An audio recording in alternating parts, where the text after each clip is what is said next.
Okay, what's up, everybody? Another new edition of Celtics Beat. I am Adam Kaufman, Evan Valenti, our producer, sometimes host, here with us as always, and joined by a good friend of the program, Mark Murphy of the Boston Herald. And Mark, Good. last time you were on, you watched some of the show back on YouTube or on social media, wherever. We're everywhere. We float around, and what you texted me was, no one told me I was going to look like, your grandpa Yeah, on this show. Well, yeah.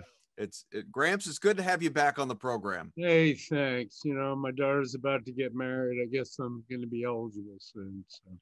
It's a part of life that we all need to not only accept but celebrate. I think that growing old has a stigma to it, Mark. That you know what, I'm not here for it because it sure as hell beats the alternative, doesn't it?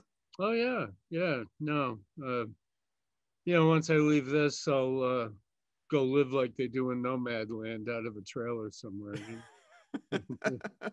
Well, they'll keep you on the beat as long as possible. Then, All right. how are you guys doing? I'm not great, if I'm being honest with you. No, I'm not at all surprised by what we've seen so far in this Nets series. no, And for anyone that no. is unaware, although I can't imagine you are because you wouldn't be listening to this show, Brooklyn took the first two games in Brooklyn. The Right, series now shifts to Boston. Obviously, Game 3 right, coming up on Friday, which is right. tomorrow as we record, and then Game 4 on Sunday with what expects to be a packed house at the Garden. But Celtics, I would be disingenuous to say they put a scare into the Nets in the first half of Game 1. I think it was maybe something more Uh, of a wake-up call for Brooklyn, trailing by a handful at the half. From I there, they just started hitting shots. They ran away, and yeah, as we know, yeah, Game 2 was just really ugly from the start. But this is yeah. this is what we expected. This is what people were rooting for against the Wizards in the play-in game, to have the opportunity, Mark, to see this, and it's not Right. fun.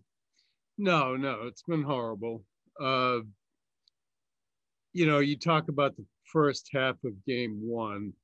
I think on both sides, it was for 5 minutes planted in their heads. Well, this could actually get even closer. And then the Nets, who are not known as a good defensive team, came out and just completely took Jayson Tatum out of it. And they didn't get enough cutters. They didn't get any kind of ball movement, and they just sank. Yeah, It's really and then the defensive issues. I had written before the series started that Joe Harris was going to be the big beneficiary here because you know a 3-point champion who's on a team where all he has to do is take open 3 pointers. I mean, that's just ridiculous. Well, we sure as hell saw that at the start of Game 2 when he just went crazy in that first quarter, kind of Yeah, coasted from there. He didn't have to do anything else. You right. have that three-headed monster, as we know: Kyrie Irving, Kevin Durant, James Harden, and there were a lot of. We talked about it with Mike Gorman last week. We've talked about it with Ian Thompson on the show. The questions going into the series of, okay, well, maybe, just maybe, if there's any, not that anyone thought the Celtics were going to win this series, but let's say, in a perfect world, to some anyway, you steal two games. And I Right. had Nets in 5. I never thought 2 was all that possible. And now as we talk, it's looking like even 1 isn't all that Yeah. plausible. But Yeah. you know, people said that this is, if you want to catch the Nets, now is the time to at least take advantage of the lack of Right. continuity, the fact that Right. those guys, the big 3, had only played 8 games together going into this Yeah. series over the course of this season, between injuries and Yeah. everything else that was involved there in Brooklyn over the course of the year. Yeah. And nope, doesn't seem to No. matter all that much. This No. team is the real deal. I think the problem is that you've got three guys, and Durant, Harden, and Kyrie, who are also great ISO players. So, so what if they don't move the ball? I mean, they're all going to score anyway. It's that kind of an offense. It's really going to be interesting to see how a team handles them down the road, like Philly, for example. Mm. If that would be a great series. Because I don't think the Nets have anything to deal with Joel Embiid, and you know that gives Philly a chance. But otherwise, I don't see who beats this team. Yeah, Let's look, I'll go right now here. Like, I don't see anybody with the way that the Nets are currently playing who's just going to beat them. I mean, maybe Milwaukee because they have Giannis and Drew can handle Kyrie a little bit. But that one piece, that Joe Harris piece, I had people asking me about, what would you do defensively on the Nets? And I'm like, again, I'm not nearly qualified enough to answer this question. But like, they have so many different guys. Then all of a sudden you have Joe Harris running off screens, running through, different, obstacles. And all of a sudden he's open for three and there's nothing you can really do about it. I mean, look at the defense they play for, a good 3/4 of the possession. They're good. And then all of a sudden there's Joe Harris wide open. And you're like, well, what, it's a math problem the Celtics can't solve right now. And like, look, Adam was very adamant, has been adamant on text message with me. We should have lost the game to the Wizards, and they should have been aiming to play Philadelphia. I have a hard time rooting for a loss. Or aiming for the lottery. Yeah, I just don't feel like comfortable doing that. I'd rather see this team play with some conviction, right, and at least enter the playoffs on a nice note. And I think they did. That was a great effort game. But they've run into a buzzsaw here. This Nets team is unbelievable. It's one of the most efficient offenses in NBA history. But one thing I'll say though, Mark, as like a spin zone, let's make a positive out of this thing, is it'll give Danny and the rest of the front office crew there and the coaching staff and the players as well. Like, this is what you're up against right here. This team and getting blown out in the first two games shows you there's a long way to go here. This team isn't like a flash in the pan and going to be done. This Nets team is now the team you need to chase, at least in your own conference. Who cares about the West right now? I mean, we'll see what happens with Golden State. We'll see what happens with the Lakers. We'll see what happens with the Mavs, et cetera, et cetera. But inside your own conference, this Nets team, as we all said months ago, is the team to beat. They will continue to be the team to beat until those three guys aren't in the same team anymore. So the one thing I'll say, Mark, and maybe you disagree with this, is the idea of at least we know what we're up against now, and at least we know we need to become drastically better to compete with this team. And obviously, adding a healthy Jaylen Brown will help this, but there's a big gap between these two teams right now. No, and I think, you need a trade of some kind. I hate to say it because I think he's just a terrific player, but I think Marcus Smart is the piece to go. And then, it looked like he had value around the trade deadline. It sounded like there were teams phoning in, but that might be what you have to do. And you know what's funny about that though? This series reminds me. I don't know if you guys remember that series a couple of years ago where the Celtics undermanned, played a Cleveland squad, and Marcus Smart shot the lights out to steal a game, and that was it. It feels very similar here, where they're undermanned, they're banged. It's pretty obvious they're banged up too, and it's going to take some ridiculous effort to try and keep this team afloat here in one game.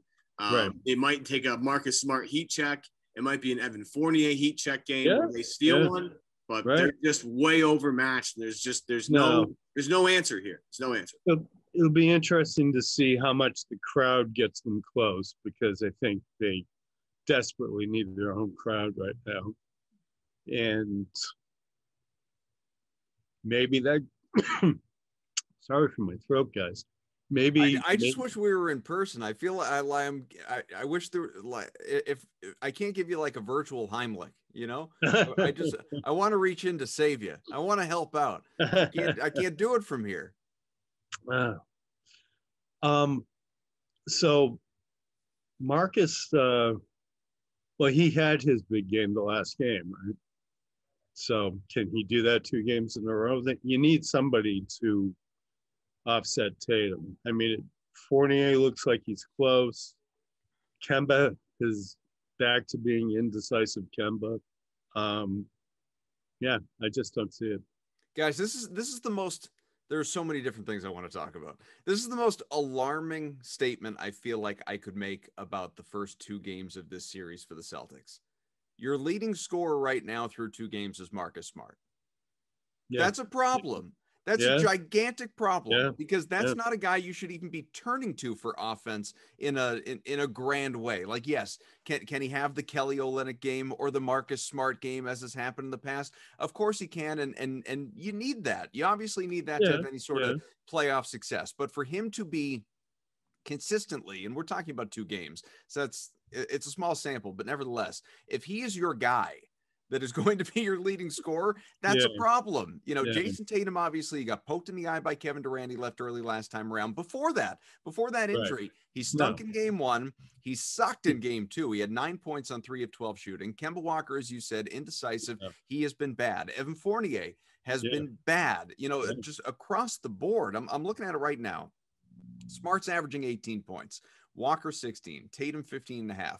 Fournier 13. How are they shooting? Well, Smart's up, 46%. Kemba 37. Tatum 28 on 16 tries per game. It is this is just what we are seeing right now.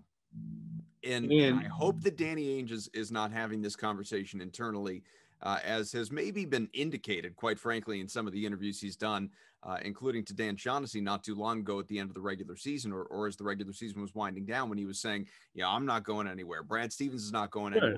The Jays are not going anywhere. Our best players are not going anywhere. Seem to indicate Marcus Smart's not going anywhere, highlighting how bad, how unlucky this year was with regard to COVID. Far and away, they were hit harder than any other team by COVID, by injuries, by the combination of those two. And now you're here in this Nets series against the title contending, favorite, courtesy of Bet Online and everybody else. The Nets are the championship favorite. So you're facing them. You're down an all-star in Jaylen Brown. You're getting basically the worst performances you possibly could out of your top 3 guys, excluding Brown, in Tatum and Walker and Fournier.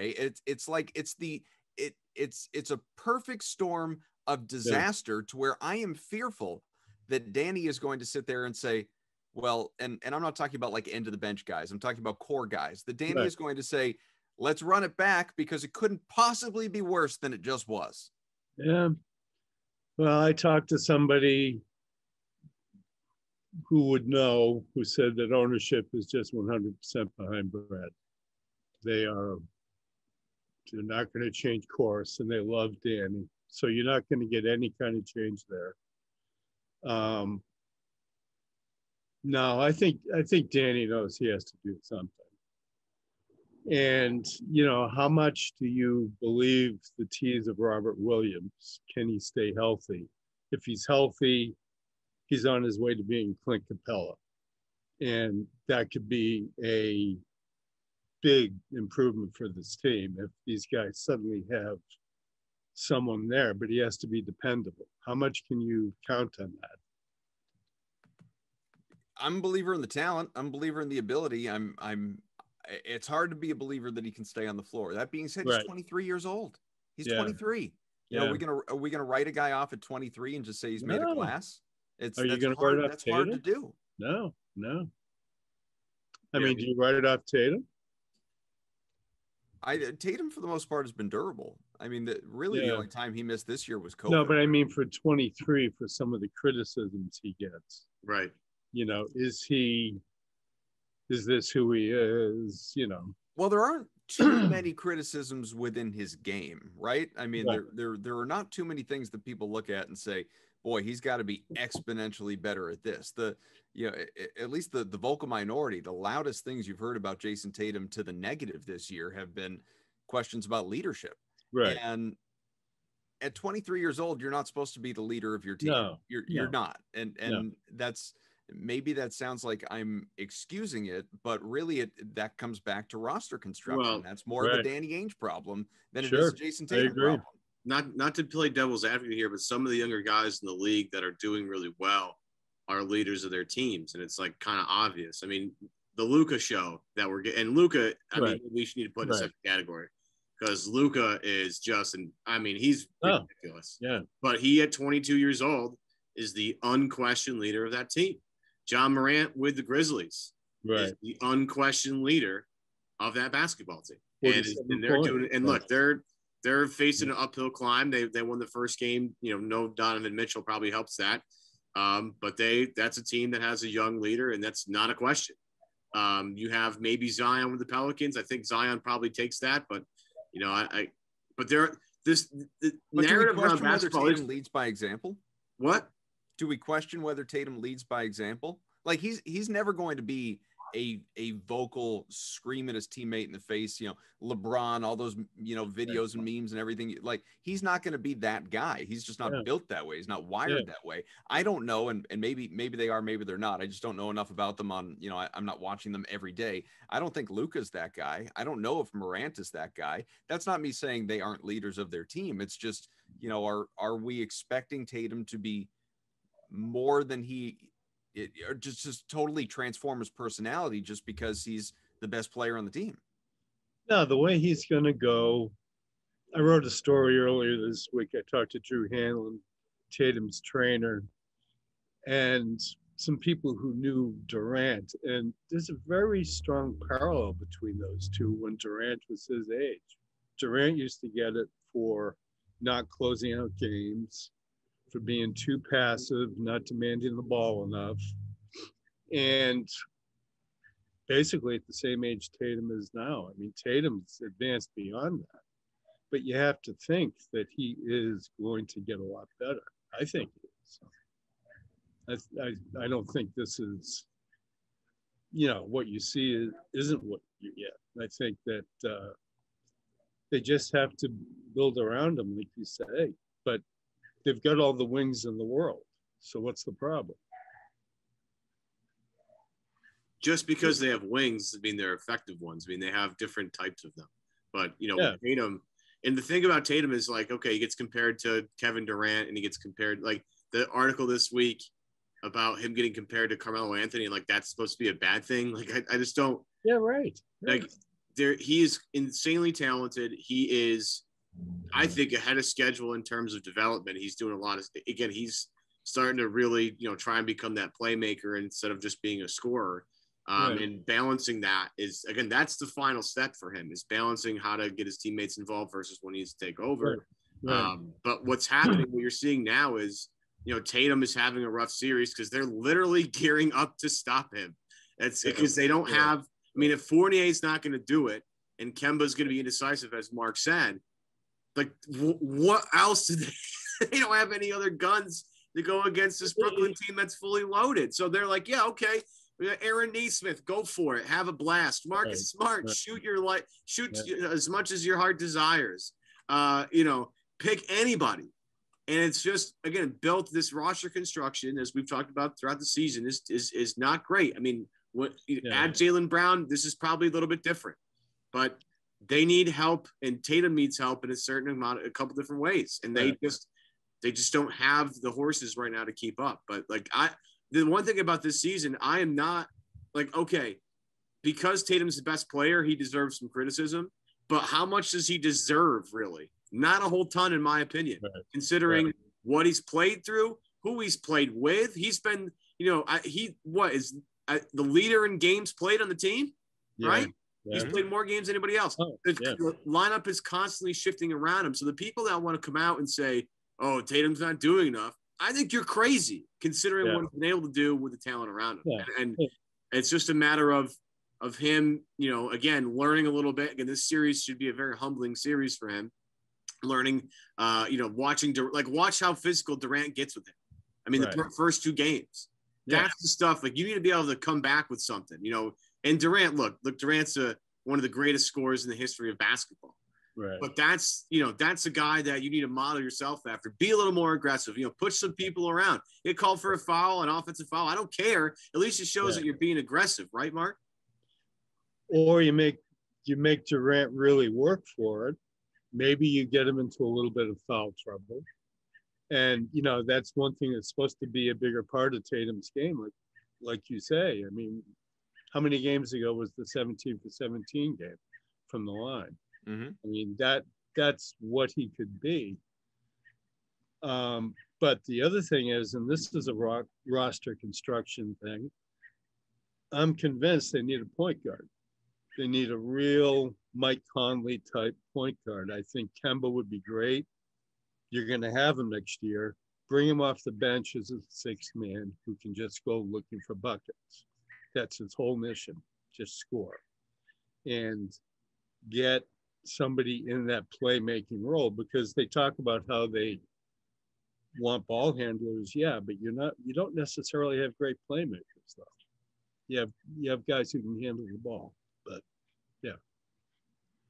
Going back to the, Evan, you brought it up, the Jayson Tatum, Carmelo Anthony thing, and I didn't read the article. I didn't see it. I don't know if this was part of the premise or not, but where my head instantly goes when you bring up the comparison, like, sure, Carmelo Anthony, and this coming from a Syracuse guy, like, he's a Hall of Famer. There's no doubt about it. He's an exceptionally talented player. But the stigma attached to Carmelo throughout his career, when he was the focal point for so many teams, not the case now in Portland, but Denver, New York, when he was the guy, it was, he isn't a leader. He's selfish. You can't win with this guy.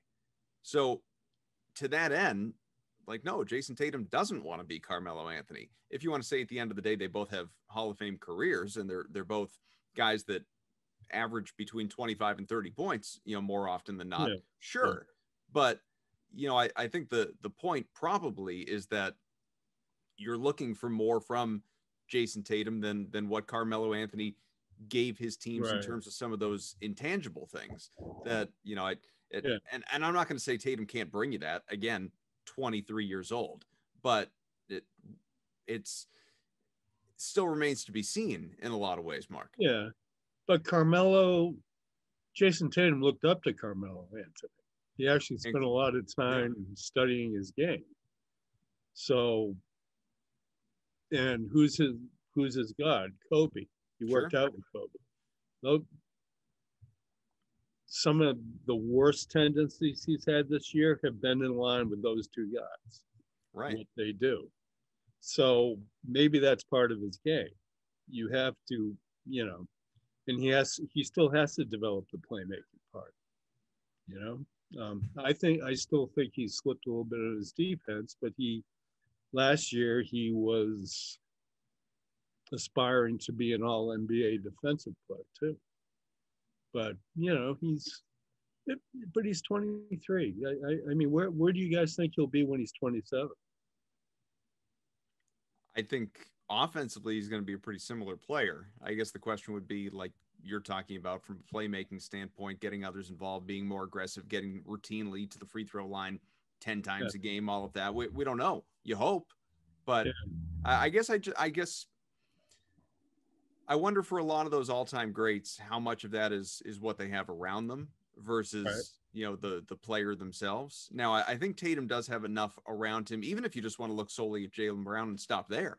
I think he has enough around him to play less ISO and trust his teammates to some degree, not maybe all the way around and depth, but, certainly they could be more of a cohesive, connected 1-2 punch, those two. I feel like there's a lot of there's a lot of isolated piling up statistics from Jayson Tatum and Jaylen Brown, and not nearly as enough connectedness and working together between those two, which you got them both under contract long term. Now we can get to the possibility of Jaylen Brown getting traded away this offseason, but so long as those two are the pillars, the guys to build around, that needs to adapt, that needs to change. And I put that on Brad. It's, the problems you've seen in these first two games, they're not cutting, they're not, Kemba said this the other day, we have to get open for Jayson, and they're not doing that. And part of that comes to cutting, game planning. I mean, you're the coach, you should be getting that message across. How much of that is lack of just playing time together? It just feels like there's a chemistry issue here that nobody knows when to cut where, because they're not sure if this guy's cutting, if that guy's going to cut. They're not familiar with each other, right? Like Kemba was played half the season. He didn't play in back-to-backs. Fournier just got here. Robert Williams, love him to death. He's been, in and out of the lineup. Pritchard just got here. Neesmith just got here. I mean, it's, again, one of these things where this does fall on Brad. There's no question about it. But it's like, you know, I don't remember exactly the quote, but a couple of weeks ago, you could hear Brad audibly on the broadcast, like, move, like, yeah, move. Yeah. Right. So it's not like he's not coaching it. I think it's just like, you know, they don't have the right chemistry. And unfortunately for them, I mean, look, the team on the other side of the floor doesn't have a lot of chemistry either, but they have Harden, Durant, and Kyrie. So does it matter? Like that's it's just one of these, like, man, like it's just, you keep coming back to the same stuff all the time. It just, you're undermanned, undergunned, and everything is built up to this point to be against you. Yeah, I think for me anyway, that goes back to needing a actual point guard, which is an off-season move, which Mike Conley's a free agent. So is Lonzo, right? Isn't Lonzo a free agent? Lonzo. Yeah. Yeah. I mean, we had Mike Gorman on last week. He said the same thing. Who's the Celtics point guard right now? Is it only Peyton Pritchard? Is he the only point guard on the team? Yeah, and he's hit a wall lately. Right. Expected, though. Yeah. I mean, yeah, sure. That's I'm surprised he got this far, but yeah. Right. That's no slight on him, obviously, with the truncated schedule and rookie year and no traditional training camp and all of that. Hi, guys. Cedric Maxwell here. I want to take a minute to tell you about Marigold Medical. I'm used to keeping my body in great shape, but with arthritis, even the most simple everyday tasks became unbearable. As soon as I called Marigold Medical, I knew I was in good hands. No drugs, no surgery, just an experienced team of caring professionals that wanted to get me back to doing the things I love. Make the call to Marigold Medical and get back to pain-free life. Mark, you had mentioned quite a little while ago, Marcus Smart, the possibility of dealing him away. We've talked about that a number of times here on this show in recent weeks, as you know, rumors have swirled, and also as we all play GM and try and figure out how to fix this thing. If you're not moving the Jays, you're not moving, your Kemba Walker as much as you'd like to move him, might be unmovable or immovable as a result of what that contract is right now, unless you're willing to give up pieces so the teams will be willing to take on his salary. And that's another thing that we can get into. But I guess I just wonder with Marcus Smart, and I'm not nearly as resigned to, oh no, don't you dare trade away Marcus Smart the way that, maybe I've been in the past, because I recognize something has to happen. I guess I just question, what are you going to get from Marcus Smart that is going to be exponentially better than what you have? What is he going to bring you that is going to transform where we're at right now? You could package him with your number one and your first rounder and move up somewhere. Yeah, that kind of thing. A sign and trade. There's possibilities. I mean, it depends on what they can go after for free agents. Do you go after Jared Allen? I mean, they will. I was talking to somebody recently who said that they pointed out that ownership has always been willing to spend into the tax if it's a player that's worth it. Well, maybe you have to start looking at free agency above all. Well, is Evan Fournier going to be deemed worth it? Because they might have to pay into the tax to keep him. I would love to see what he's like if he's with this team for a while. I mean, I love the way he plays. He gets it, the other night he was like the only guy in a rhythm for a while. It's but he's a guy who will help that chemistry. And he's also a guy that seems like he, has a burning fire. Like he got in Durant's face the other day, which I was like, finally, somebody's just gonna. It seems like somebody's got a pulse. Yeah, he's got a pulse, which I like. But again, is Evan Fournier the guy that you spend you're going to the tax for? That's the question you have to answer. And the problem with Boston is their cap situation right now doesn't make the ability to be fluid very easy. Smart's contract is very tradable, which makes it attractive.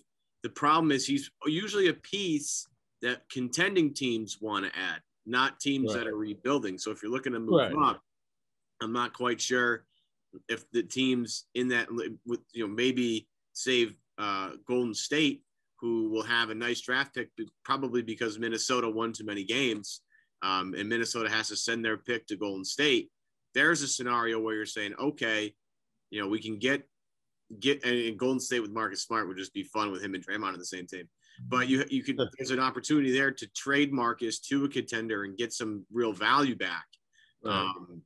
But again, Smart's value is only valuable to a team that's in the middle of contention, not to a team like the Detroit Pistons. Who I'm not suggesting Detroit was going to trade their first round pick for Marcus Smart. I'm not doing that. But a team like Detroit, a team like Houston, a team like Toronto, those teams aren't looking for Marcus Smart. They're looking for maybe the draft a guy like Marcus, but not looking for Marcus right now. Right. Team like the Clippers, who look like they're going to implode. Again, what a disaster. Yeah. That's the one thing I'll say. At least the Clippers are taking all the flack that Boston should be getting and just taking that attention, that national attention, and putting it on themselves. So thank you. How happy is Doc Rivers right now too? Wasn't me. Yeah. Wasn't me, guys. Really. The other thing they have, what do they have? 9 million of that trade exception left. Yeah. Right. Yeah. So, that's a pretty good tool. But, it depends on, you taking on a player, someone who's trying to unload. I can't see Mike Conley not going back to Utah. Why would he want to leave there? Aside from the city itself. But.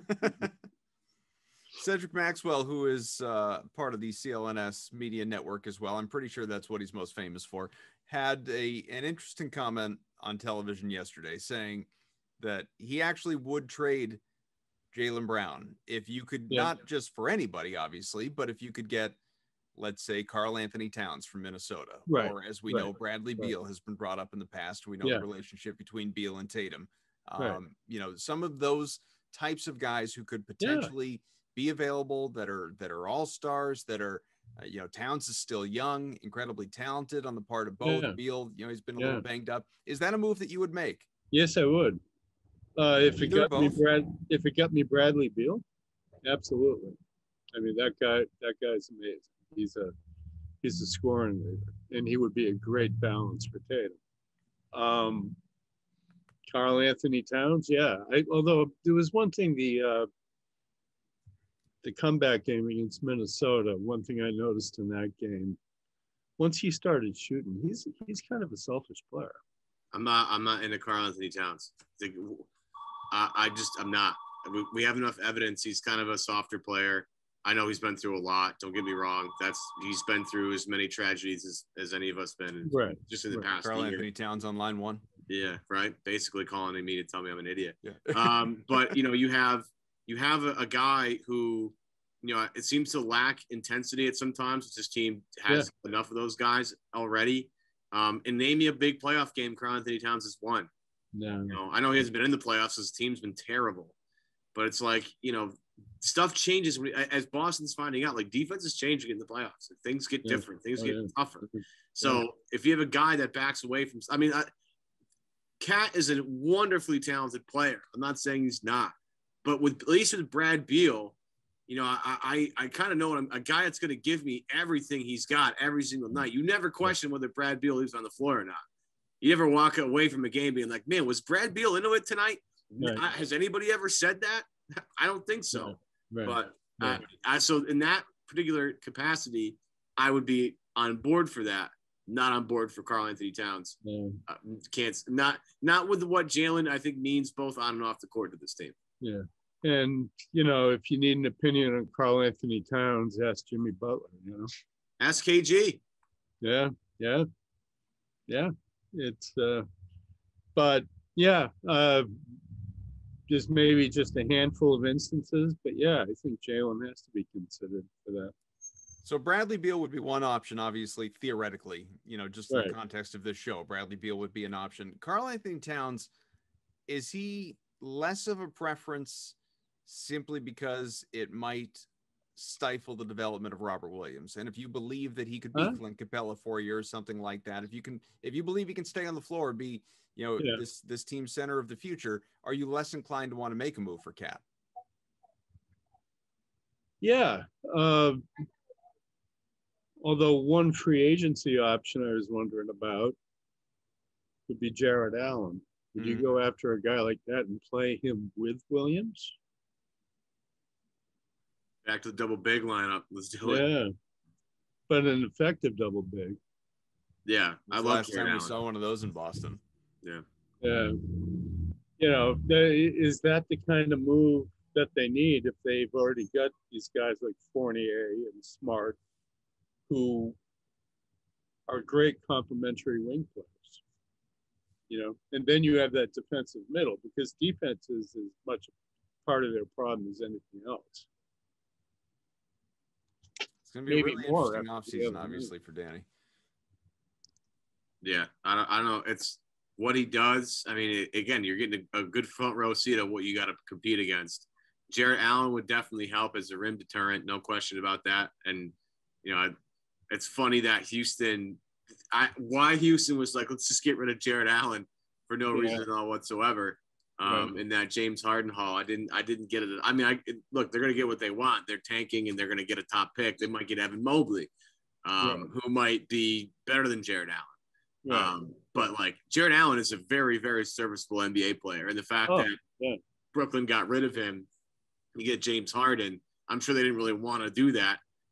But they had to do that. Look, if you had the opportunity to get James Harden, then you're gonna do that. Imagine Philly with James Harden instead of Ben Simmons right now, by the way.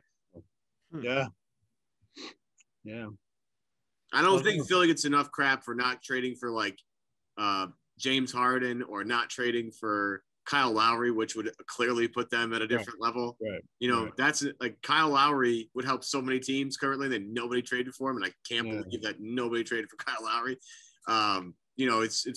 He's just one of those guys that impacts winning. It's like Chris Paul. Wherever Chris Paul goes, they just win. It doesn't matter who the hell it is. So it's in the regular season. Well, yeah, but it's not. Chris Paul just keeps getting hurt, which sucks. I feel bad because he's amazing, man. And it's not even, he doesn't have to even score that much. He just has to be on the floor and again, be a point guard, direct traffic. Makes decisions. Again, figure out where, DeAndre Ayton is having a terrific season. And partly because Chris Paul has been like, you got to go, I'll get you the ball here. You need to do this, this, and this. Right. Mikal Bridges is having an amazing season. Right. And he's a great defensive player. An absolute nightmare on the defensive end. But guess what? He's having a great season, partly because Chris Paul's giving him the basketball. And then there's the whole Devin Booker thing, obviously, which makes life a lot easier. But Chris Paul transformed that team. And again, that's what having a steady point guard will do for you. And again, we go back to Boston. They don't know what to – it's too much my turn, your turn, my turn, your turn, not somebody dictating the action. No flow. That's – and again, it's a player they don't really seem to have. So let's spin it back to this series, not so much the series, but the extra stuff. The extra stuff, of course, it's kind of amazing we've gone this deep into the show without talking about it, but Kyrie Irving really threw out just a landmine in his game 2 post-game chat with the media, asked about what he is expecting in his return to Boston, which, hard to believe, but obviously the pandemic played a role in that. This is the first time that he will be in Boston as a visitor in front of fans and actually playing in the game. So asked, what are your expectations? And, there are a number of different ways he could have answered that question, but opted to really pinpoint the fans and say, well, hopefully there's no belligerence and subtle racism. And everybody knows about it. It happens in Boston, obviously, and which a lot of people have really reacted to in a polarizing way. Obviously, you hear Kendrick Perkins, who was a Celtic for a long time, and of course, is a popular voice around the league right now, saying that he in his time as a player for Boston or against Boston as an opponent never experienced any of that. Doesn't mean others haven't, obviously, but he never experienced it. But said with Kyrie Irving, it just feels like there's always a little bit extra. There's always trying to change the narrative. When you heard those remarks, Mark, what were your thoughts?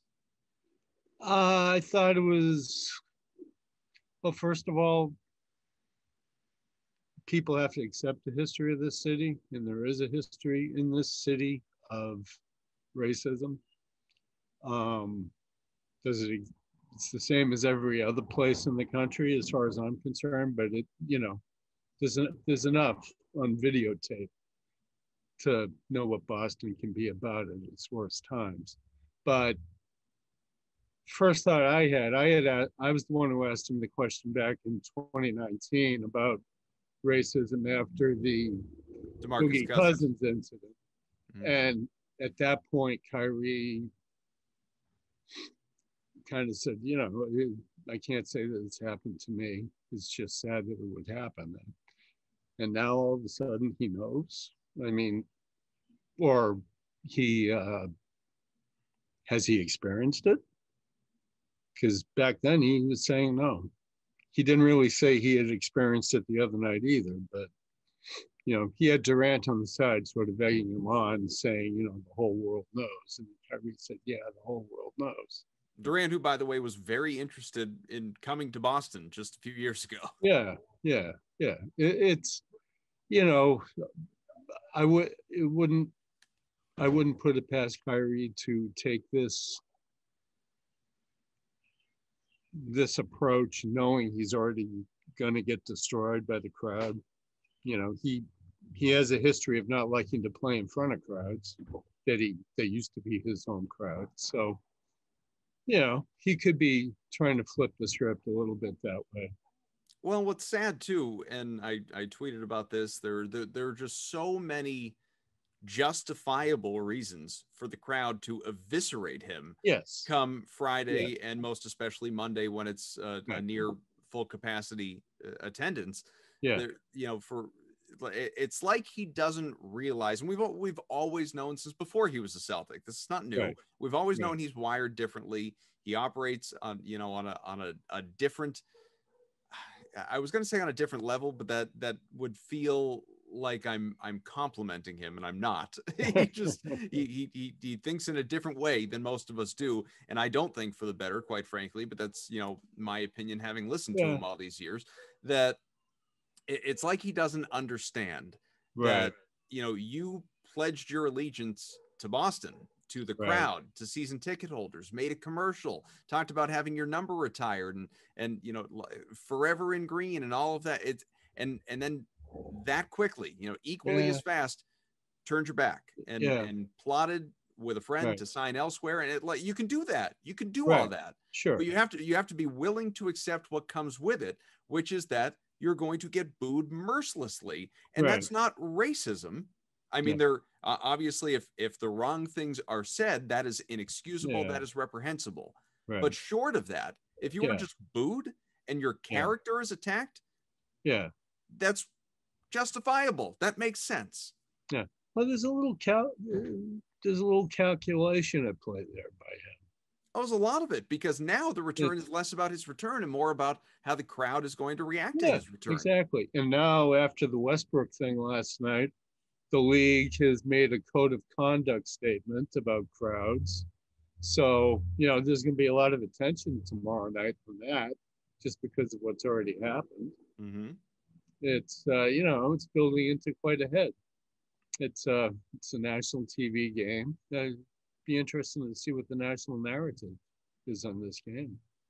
Yeah, I want to thank Philly fans for just ruining it for everybody. That, again, that quickly. It's unbelievable. Like that, we haven't had full stadiums, and in many places still don't, including Boston, obviously, for right now. We haven't had full stadiums in more than a year. And this is what we need to do. This is how we need to celebrate it and treat athletes in your first trip back to the building. Yeah. I don't get it. I don't get people, quite frankly. Yeah. Well, that's Philly, Look how they treated Santa Claus. Yeah. Batteries at the poor man. That was the presents.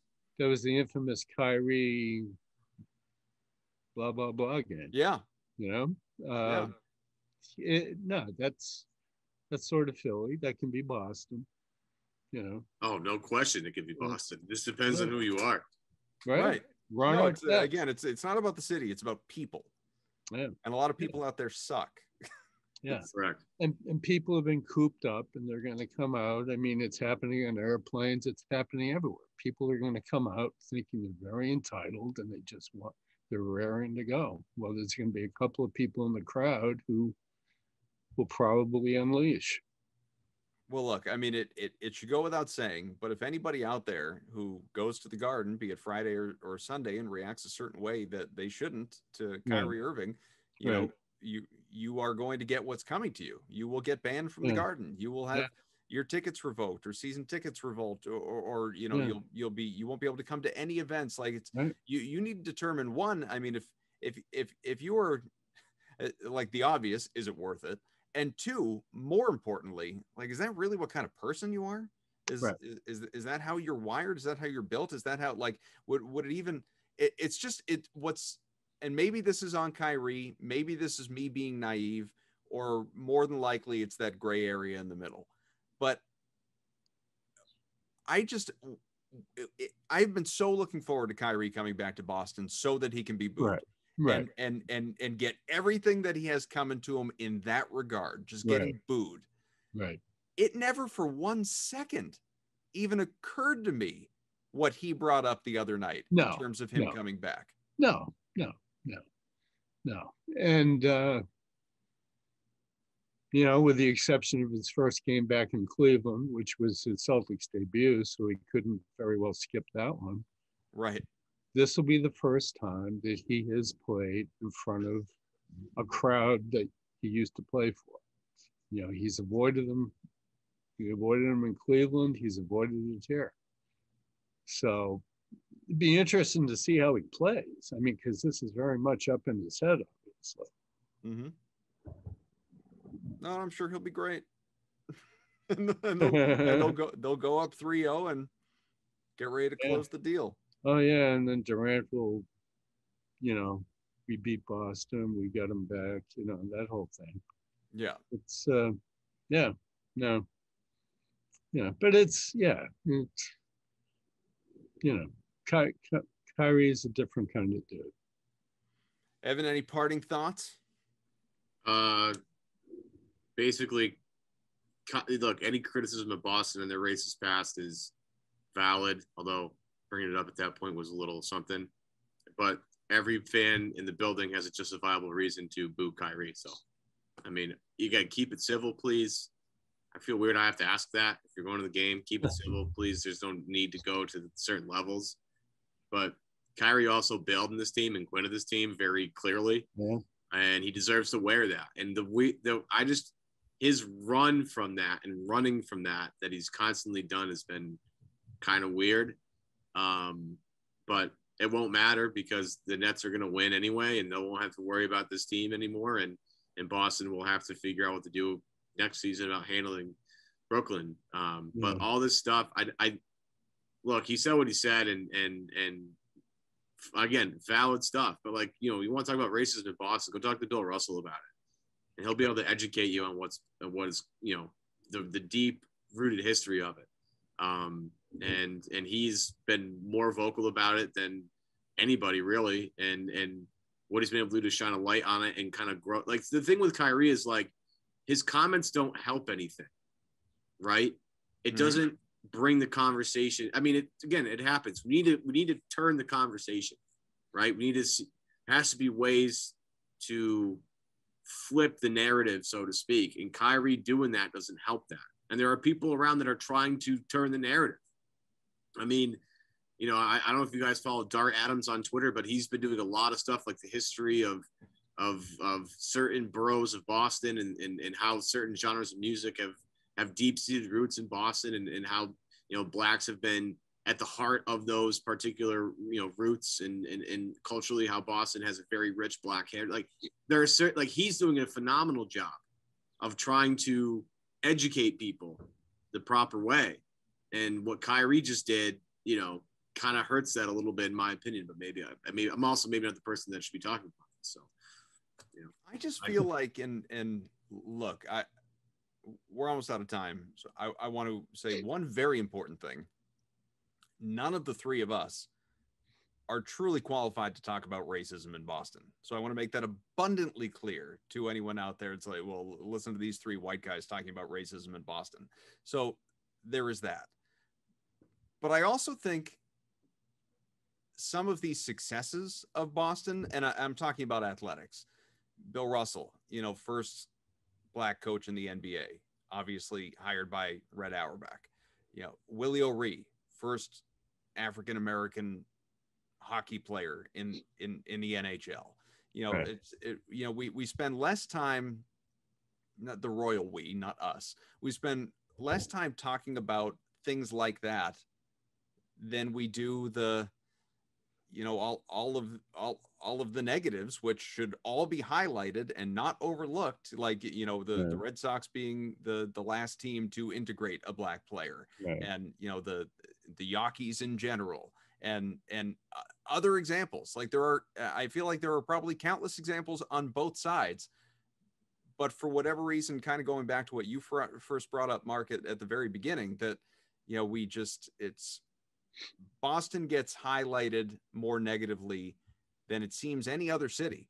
And I can't speak to whether that's right or wrong in my own personal experience, obviously, but it feels like we gravitate to it more than we do any of the positives and celebrating the positives. Right.